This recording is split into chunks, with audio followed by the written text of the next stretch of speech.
So we are all watching the downfall of Andrew Tate. Before I get into the legal particulars, this is the legal code, and on this channel we discuss various legal topics, whether that's for your small business, estate planning, and of course celebrity shenanigans, because we can all learn from their mishaps. So if you like that sort of thing, please don't forget to like and subscribe and share with anyone else you think will find value.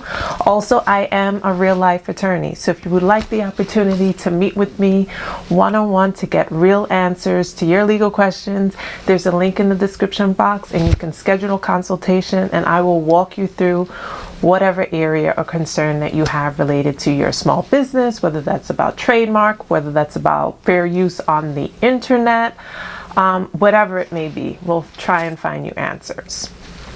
So without further ado, let's get into what is going on with the Andrew Tate case. So by now we have all watched the ascension of Andrew Tate, and now we are watching the downfall. As we see, he has been arrested a few days ago with charges of rape, sex trafficking, and for those who are unaware, Andrew Tate emerged as this radical misogynistic with this violent rhetoric about women, and he became known as the godfather of toxic masculinity for his opponents, even creating a university called Hustlers University, where he charges about £40 a month for an online school that promotes getting rich quickly schemes, and even previously offered courses such as Pimpin Hoe Degree. In October 2022, the school had over 200,000 users, generating an estimated income of £9 million a month, as reported from BuzzFeed. He's a British citizen, a former professional kickboxer who has amassed 4.4 million followers on Twitter. So that's the background of this celebrity persona. Now, Tate and his brother, Tristan, were among the two, as well as two other Romanian men who were running this sex trafficking operation in Romania. Now, the investigation sources revealed that he was holding underage women captive and forcing them to perform lewd and sexual acts on OnlyFans as well as off the camera, and was raping and abusing them, according to Romanian police. And they identified 6 women who were alleged to be sexually exploited by this organized criminal group. And they recruited victims by making false displays of affection, feigning love, feigning proposals of marriage, and then would force the women to perform pornographic content vis-a-vis the internet, as well as act out physical violence. And one of these women happened to be American. Now all of these women are foreign women. One of them happened to be an American woman. So he would attract these women, feign affection, promise to marry them in order to lure them to where he was located. Now we know was Romania. Since the arrest, Andrew and his brother Tristan were taken into custody, and the Romanian judge presiding over the case ruled that the defendants would be detained for 30 days while the police investigate, because the prosecution state shows that there was, quote, an attitude of disregard toward women in general. The judge also made a point to mention that the brothers had no previous convictions but had faced police investigation in the UK. So he's talking about in 2015, prior to Tate moving to Romania, that there was allegations of rape and insult. Essentially, he moved to Romania so that he could fly below the radar and wouldn't raise suspicion for his criminal activity. He's even quoted in saying that he could pay off the Romanian police, but he couldn't get away with what he was doing in the UK. So this was a motivation. According to him, he's rather vocal about his proclivities. This is a reason for him relocating to Romania.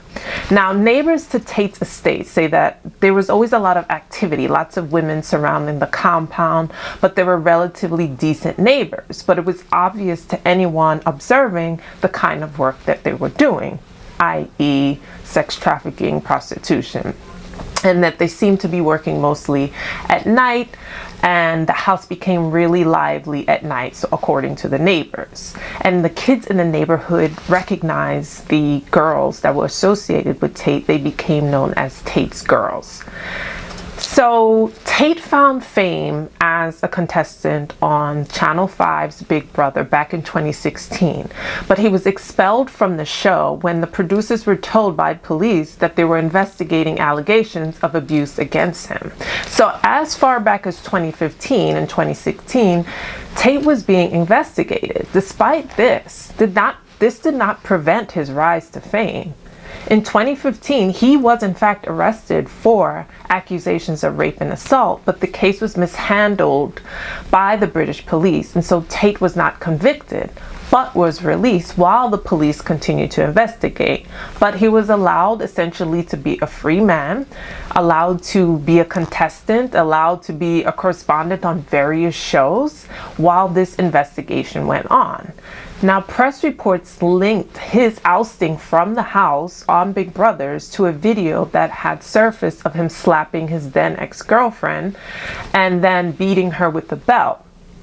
Now, in order to do damage control, Tate then went to the public over the outrage of this video and tried to simmer it down and saying that it was just like a kinky, consensual game that he and his then girlfriend played at the time. Nevertheless, his presence on Big Brother did help him to gain notoriety. And what the public didn't know at the time, and what's being reported now, is that the real reason that Tate was removed from the show was because the producers became aware of this sexual assault and physical abuse, and that an investigation was pending. And so this was shared with the producers. And to their credit, the producers did act reasonably quickly in expelling him when they learned of these rumors. So Tate's poisonous attitudes toward women are no secret, and he was deplatformed from multiple social media platforms, although some have struggled to remove clips of his videos because other people continue to post it, his supporters. Following Elon Musk's takeover of Twitter just a couple of months ago, Tate's Twitter profile was restored. But the woman we spoke to say his track record of misogynistic abuse is far worse than what is known to all of us. Because Tate was so salacious and controversial, many networks brought him on to share his point of view, like Piers Morgan. Perfectly reputable networks brought him on. And I saw these interviews and I even thought, even though Piers is confronting him, I said, why give this sort of attention to this kind of man? But of course, it's because of reviews. So, and also, what does it say about our culture that allows this type of man to rise to the level of notoriety? You know what it is? I think he filled a void for young men who had nowhere to turn. He empowered young men who bared witness to the frustrations of their father, their brother, being told you're not a man, or men aren't this and men aren't that.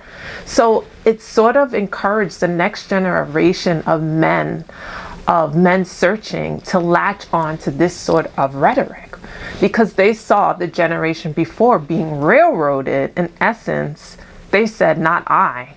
I'm going to be empowered through this violent rhetoric. Even though it's misogynistic, they felt empowered. There was no middle ground of healthy masculinity for them to turn to. And on the other side, there's this camp of anti-man rhetoric that is rampant throughout social media. So you see these two forces on social media and playing out in the world, where there's this overcorrection of the misogyny that women have encountered over the decades, and now there's this overcorrection of toxic masculinity in response to the feminine movement. There's nowhere for young men to turn, so they turn to these men on social media for answers, for direction, for their manhood, because there's no symbols of healthy masculinity that they can turn to. And in essence, they feel that being a man, they're under siege. And perhaps they're right. Also, as we deal with that social commentary, I wonder about how he entered Romania and how his passport wasn't flagged. Perhaps he was flying under an alias, which I suspect. It is pretty well known, and he's been vocal about saying that he has several passports from different countries. He's born as a US citizen as well as a UK citizen. His mother, I believe, was from the UK and his father is American. So at least he has those two citizenships.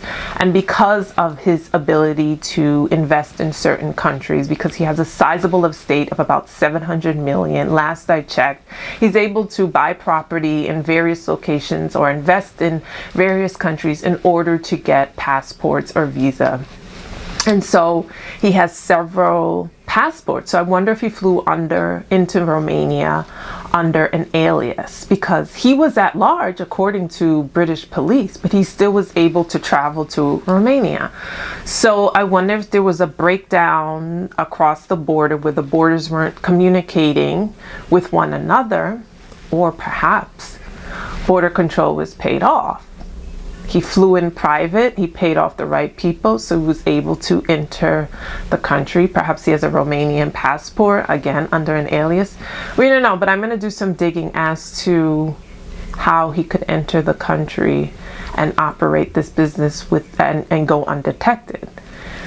But according to him, he was favorable toward Romania because he said, according to him, that he could pay off police. So he already had a criminal mind in relative to Romania and being able to get away with doing certain things that he could not do in the United States, he could not do in France or Germany, but he could get away with doing in Romania.